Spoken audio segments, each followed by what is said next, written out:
In this video, I will show you how to connect Trust Wallet to PancakeSwap. So in order to connect those two together, first things first, head over to PancakeSwap. So we have in here this little connect button. So head over and click onto this connect option.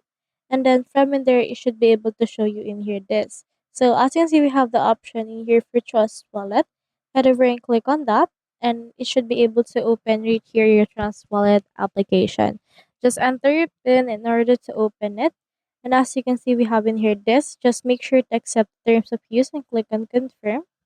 Then after that, this should be able to initiate the connection between the two. So as you can see here, we have in here this.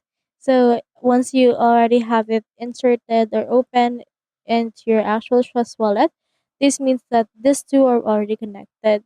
So as you can see, we are now injected right here and it's already connected onto this two case.